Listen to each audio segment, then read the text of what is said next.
Hey guys, welcome back to the channel. We'll be checking out a video today recommended by Malik. Malik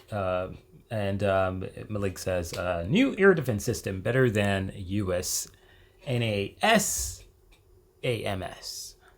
However you want to say that word, you can do that, but it's, pretty interesting either ways. But yeah, we're going to be checking out this video right now to figure out what's going on right here because I don't know this system. I'll be honest with you. I don't know it. So it's going to be something, on fresh grounds for me. But if it's better than the American version, hey, I'm all ears for it. So yeah, let's hear about it. And yeah, let's see if it actually is better based on qualifications or, the stats that it has. So thank you guys for watching this video. Any recommendations, leave us in the comment section down below, or probably click that link in the pinned comment section where you can recommend videos about Germany, and I'll check them out as soon as possible. Thank you for watching. Let's get right into it. In the changing landscape of modern air defense, where hypersonic weapons, low-flying cruise missiles, and long-range drones challenge even the most advanced militaries, few systems have reshaped expectations as dramatically as Germany's IRIS-T SLM. Developed by Dial Defense, this groundbreaking air defense system has quickly earned an international reputation, not through marketing, not through theory, but through real-world performance. What makes the IRIS-T SLM so remarkable is not just its accuracy or its speed or even its range. It's the way the system blends proven missile technology with a modern, fully networked multi-sensor architecture. In a decade where air threats have evolved faster than many nations can adapt, IRIS-T SLM feels like a rare case where innovation, timing, and real-world necessity aligned perfectly.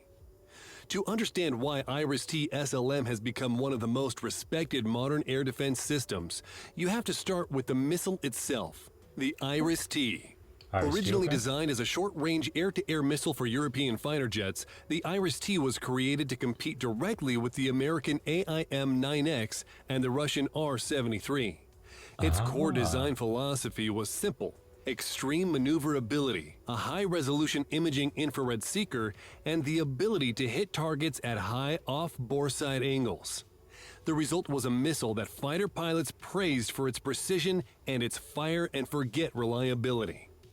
That same missile, with further modifications, became the foundation of an entirely new ground-based air defense system. IRIS-T SLM, the medium-range version, is essentially the best qualities for an air-to-air missile adapted for ground launch. But it's not just a repurposing of old technology. The missile is enlarged, redesigned for vertical launch, given a new rocket motor, and integrated into a network architecture that allows it to detect, track, and destroy targets at ranges of roughly 40 kilometers, 25 miles. Wow. And altitudes above 20 kilometers, 12 miles. That combination of altitude and precision places IRIS-T SLM firmly in the class of serious medium-range air defense systems. One of the most unusual qualities of IRIS-T SLM is its engagement envelope. Unlike many traditional air defense missiles that rely on radar guidance alone, IRIS-T uses an imaging infrared seeker. That means when it closes in on its target, it doesn't look for a radar reflection. It literally analyzes the target's heat signature in high detail, distinguishing the aircraft or missile from decoys, flares, and clutter. Wow. This gives IRIS-T SLM a major advantage. That's pretty good, because if it's searching for heat signature, you can't mistake that. You just can't replicate that. In the final phase of flight. Even highly maneuverable targets cannot easily break lock because the seeker is designed to see the target in a way radar-guided missiles often cannot. But the missile seeker is only one part of a much larger system. The IRIS-T SLM battery includes a multifunction radar, often the Hensoldt TRML-4D, a high-performance ASA radar capable of tracking hundreds of targets simultaneously. This radar is the heart of the system, identifying incoming threats from more than 150 miles away and feeding that data into the system's command and control network.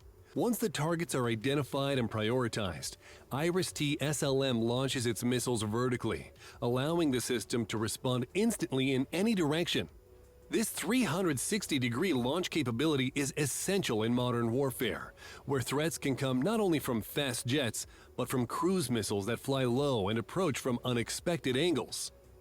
One of the reasons IRIS-T SLM has gained so much recognition is its incredibly high hit probability, demonstrated repeatedly under combat conditions. Nowhere has this been more visible than in Ukraine, where the system has achieved an exceptionally high interception So this is over there in Ukraine? Holy shit. rate against cruise missiles, drones, and even fast-moving tactical aircraft. Ukrainian operators have consistently reported that IRIS-T SLM performs with a level of reliability that exceeds many older NATO systems, and in some cases Wow. even surpasses expectations set by its manufacturers. Its precision, its resistance to heavy jamming, and its ability to react quickly to sudden low-altitude threats have made it one of the most trusted air defense assets in that conflict. Real-world performance often exposes the weaknesses of modern systems, but in the case of IRIS-T SLM, it has only confirmed its reputation as one of the most accurate and dependable interceptors of its class. What also sets IRIS-T SLM apart from many competitors is its resistance to electronic warfare. Because the missile relies on imaging infrared seekers for terminal guidance, it is functionally immune to radar jamming. Even if an enemy deploys powerful electronic countermeasures, the missile can still see the target through heat signatures. That ability has already proven itself and is one of the reasons why IRIS-T SLM has become widely discussed in military communities since Wow. 2022. The flexibility of the IRIS-T SLM I mean, that's literally a little bit after the Ukrainian war started, actually. 21, it was 21 that it started, like in February, if I'm not mistaken. Probably the 21st of February, actually. 2021. I'm not sure, but I think it was. It's kind of crazy. architecture is another major reason for its success. The system is designed around open standards, meaning it can integrate with NATO networks or function autonomously with its own radar and command unit. The launcher itself can carry 8 missiles, each in sealed canisters that protect them from weather and simplify logistics. And because the missile is derived from a widely produced air-to-air weapon, many countries already have industrial experience with the technology. One of the most fascinating aspects of the IRIS-T story is how widely the missile has been used outside the SLM system. Originally designed for fighter aircraft, the IRIS-T is still carried today by some of Europe's most advanced fighter jets. Wow. The Eurofighter Typhoon, the F-18 in specific F-18. configurations, the Saab Gripen, and even some variants of the Tornado. This means the missile family is battle-tested not only from the ground, but from the air, giving it a unique operational pedigree. There is also the IRIS-T SLX, a longer-range ground-launched variant currently under development, with a projected range exceeding 80 kilometers. If the SLX reaches full production, it could give Germany and partner nations a layered system that covers both medium and long-range engagements. Another important dimension is the naval use of IRIS-T.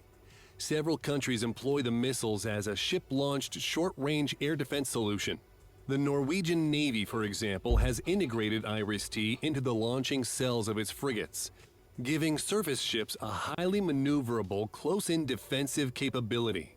That's This insane. multi-domain versatility, air, land, and sea, is something not many missile families can claim.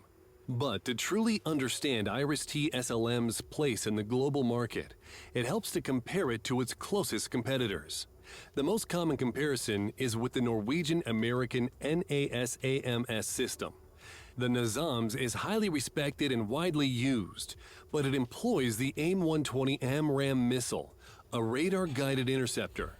AMRAAM has greater range on paper, but it doesn't match IRIS-T's extreme terminal maneuverability or infrared precision. NASAMS is excellent at And I mean, come on now. If you're doing anything related to anything, to be honest, you're going to take accuracy over range, because, like, let's be honest, if you had a car that could drive you for 500 miles, kilometers, whatever, versus a car that will get you only 300 kilometers or miles, but you'll get there guaranteed, right? Versus the 500 where you might not get there, you know, the car might break or something of the sort like that. You're likely to go with the one that has 300 on the range, because range is not as important as accuracy in anything that you do. You need something that is going to be accurate, something that's going to get the job done. Defending large areas with long-range intercepts. IRIS-T SLM is exceptional at killing fast-moving, highly maneuverable targets with near-certain accuracy. Another competitor is Israel's David Sling and Spider systems. David Sling uses the Stunner missile, a powerful interceptor with long range and impressive hit-to-kill performance. But it is built for high-tier threats and requires a sophisticated radar network that not every country can field. Spider, meanwhile, uses Python 5 and Derby missiles. Python 5 is somewhat similar to IRIS-T in its use of imaging infrared guidance, but Spider 3 lacks the deep integration and radar pairing that makes IRIS-T SLM so effective. Right. Spider's advantage is mobility. IRIS-T's advantage is precision and altitude. Accuracy. Compared to the Franco-Italian SAMP-T with its Aster 30 missile, IRIS-T SLM occupies a different niche. Aster 30 outranges it significantly, reaching 60 miles or more. But the system is large, expensive, and designed for strategic defense. IRIS-T SLM is much more flexible, faster to deploy, easier to transport, and, importantly, more affordable for nations that need modern protection without the complexity of heavy, long-range systems. All of this brings us back to the system's core achievement. IRIS-T SLM fills a space that many nations desperately need. A medium-range system that is highly mobile, extremely accurate, resistant to jamming, and affordable compared to larger long-range systems. Its real-world performance has proven that it can intercept everything from fast jets to cruise missiles to drones, even under heavy electronic interference. The missile's fighter jet heritage gives it maneuverability few ground-based interceptors can match, and its imaging infrared seeker gives it clarity in the final moments of flight that radar-guided systems often lack. The broader IRIS-T family, used in aircraft, ships, and multiple ground-launched configurations, ensures that production lines remain active and the technology continues to evolve. The new SLX variant promises even greater range, while export demand is steadily growing. Germany has managed to create a system that is not only technically impressive, but also strategically relevant. One that meets the real challenges of the 2020s, not the theoretical ones of the past. In a world where air threats are faster, smarter, and more unpredictable than ever before, Yes. the IRIS-T SLM stands out as one of the rare defense systems that genuinely delivers on its promises. It combines proven missile engineering with modern digital architecture, excels in environments where electronic warfare is rampant, and offers nations a realistic, reliable option for protecting their airspace. Many systems defend. IRIS-T SLM hunts. And that may be the most important distinction of all. What are your thoughts on the IRIS-T SLM? Let us know in the comments below. It sounds badass. I'll give you that. It actually does sound badass because the tracking is what's really most important with this situation, because like all those other air vehicles, their aim is to, you know, pop up on you either really fast, unnoticed, or really quiet, something. It's just really unexpected, and you know, a lot of them are designed to, you know, kind of deceive you in a sense, right? So when you have something that is actually able to lock onto you and keep that tracking using like heat signatures or whatever, it's just amazing. It sounds phenomenal actually, and the fact that it has been proven and tested is actually the key factor here, because like most things military, they're not necessarily proven and tested because they weren't actually used in anything significant, if that makes any sense. So this is actually a pretty solid video. Thank you for the recommendation, Malik. I hope you guys enjoyed it. Please do like and subscribe. We out of here. Check out the original video from Incredible Facts. A link will be in the description. Thank you for watching. Out of here. Peace.